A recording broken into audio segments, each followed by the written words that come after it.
This is the tale of two tomatoes, told in two chapters. The first, the tomato you know, red, ripe, and round, the industrial tomato. And how it gets from the farm and onto your plate is a long story. It's pretty complicated to get a tomato all the way to your plate. And there's a lot of steps along the way, there's a lot of choices to be made, and a lot of different labor that goes into making it happen.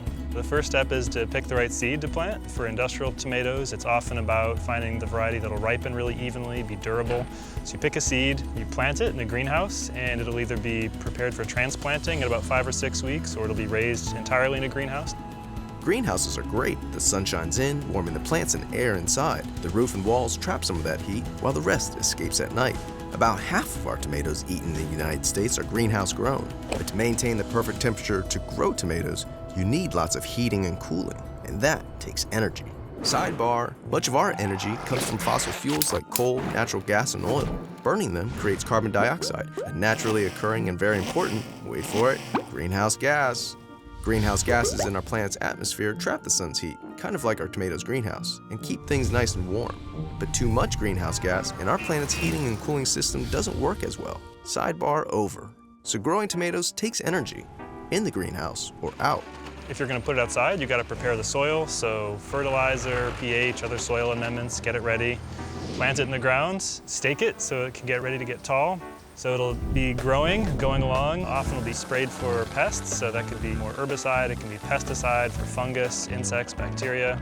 Eventually, it's ready for harvest, so it's picked, often by hand, sometimes by machine, depending on what kind of tomato and where you are. Before it goes around the country, it'll get ripened, usually artificially, so they pump in ethylene gas to make them ripen more evenly and ship them across the country. They'll get to the grocery store, you go to the store, take them, bring them home, cook and eat. Phew, that's a long journey for a tiny tomato. Now the distance the tomato travels to get to you matters, but how it travels matters most.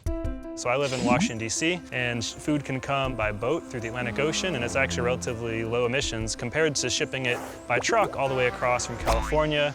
Let's say a relatively local farmer driving down from New York in his little pickup truck, he might have room for, let's say, 100 pounds of tomatoes in his truck. So he might be driving less miles, but could still have more emissions per tomato than a container ship coming from Mexico. And so longer distances by boat are still more efficient than shorter distances by truck.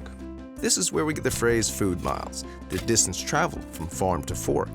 But most of our tomatoes' greenhouse gas emissions occur during production. There's a lot of different steps of the tomato that emit greenhouse gases, and the biggest piece is actually during production. And that's mostly due to a couple things. It's due to the fertilizer, and it's due to greenhouse heating and cooling for tomatoes that are grown in greenhouses. So fertilizer has emissions in two ways. The first is that it's basically made from natural gas. You take natural gas, combine it with nitrogen in the air, and that's how you make fertilizer. So it takes a lot of energy to produce.